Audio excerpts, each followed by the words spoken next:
Assalamu alaikum students. Today we are going to start unit number 5, natural regions of the world.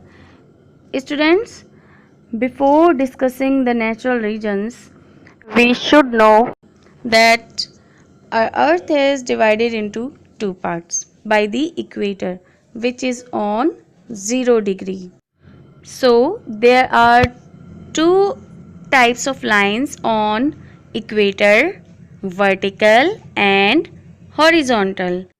Students, the lines which are from east to west are called latitudes, and these are horizontal lines, and the lines which are from north to south are called longitudes, and longitude lines are vertical.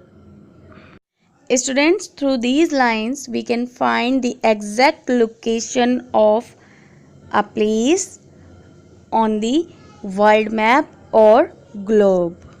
तो students, अगर हम पाकिस्तान की geographical location का पता लगाना चाहें map पर, तो हम इन लाइंस की मदद से पता लगा सकते हैं। जैसे पाकिस्तान की जो ज्योग्राफिकल लोकेशन है वो ट्रॉपिक ऑफ कैंसर पर है, नॉर्दर्न हेमिस्फेयर में between 25 to 36 degree north latitude पर और 61 टू 75 डिग्री ईस्ट लॉन्गिट्यूड पर। और इसी तरह हम दूसरी लोकेशंस को भी फाइंड कर सकते हैं with the help of these longitudes and latitudes.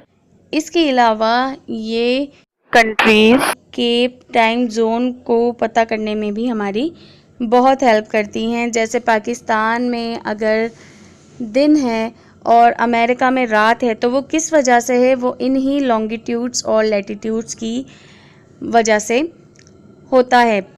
तो स्टूडेंट्स, हमारे पास नॉर्थ टू साउथ क्या होते हैं, लॉन्गिट्यूड्स होते हैं, और ईस्ट टू वेस्ट हमारे पास लैटिट्यूड्स होते हैं। तो नॉर्थ और साउथ को हम नॉर्दर्न हेमिस्फेयर और साउदर्न हेमिस्फेयर भी बोलते हैं, उनकी डायरेक्शंस को, और ईस्ट और वेस्ट की जो डायरेक्शन होती है उसे हम ईस्टर्न हेमिस्फेयर और वेस्टर्न हेमिस्फेयर भी कहते हैं।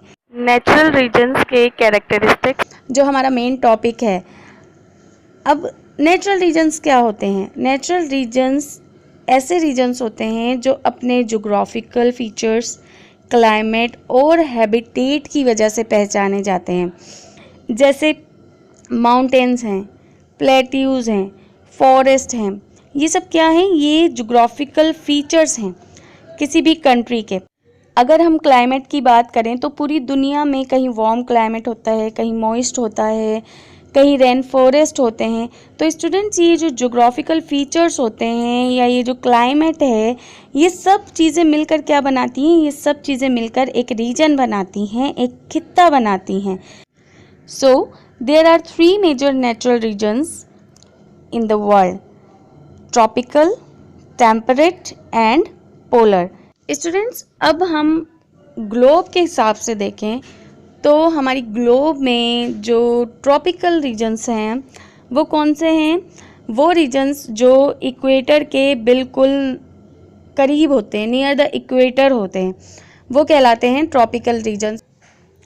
इसके बाद जो सेकंड नंबर पर है टेम्परेट रीजन्स, वो लाई करते हैं between the tropics and the polar region. मतलब कि ट्रॉपिक्स और पोलर रीजन के दरमियान का जो हिस्सा होता है वो टेम्परेट रीजन्स कहलाते हैं, और पोलर रीजन्स वो होते हैं जो बहुत ज़्यादा कोल्ड रीजन्स होते हैं, और ये अर्थ के सराउंड में नॉर्थ और साउथ पोल पर होते हैं। स्टूडेंट्स, पोल क्या होता है? वो सेंटर पॉइंट जहाँ तमाम लॉन्गिट्यूड्स की लाइंस आकर मिल जाती हैं वो कहलाता है पोल, जो कि 180 डिग्री पर होता है। तो स्टूडेंट्स, ये जो तमाम लाइंस हैं, वर्टिकल लाइंस लॉन्गिट्यूड्स की, ये जिस सेंटर पॉइंट पर मिलती हैं उस पॉइंट को हम पोल कहते हैं। तो वो पॉइंट 180 डिग्री पर, जो कि नॉर्थ पोल कहलाता है, और जब नीचे आकर साउथ में यही लाइंस नीचे आकर एक दूसरे के साथ मिल जाती हैं तो वो साउथ पोल कहलाता है। और स्टूडेंट्स, ये जो लाइन है, सेंटर पॉइंट की जो लाइन है, इसे हम कहते हैं प्राइम मेरिडियन, जो कि 0 डिग्री है। Students, I hope you understand all the things about natural regions of the world. Now read page number 29. Listen the video and complete your SST worksheets at your home. Thank you for watching the video.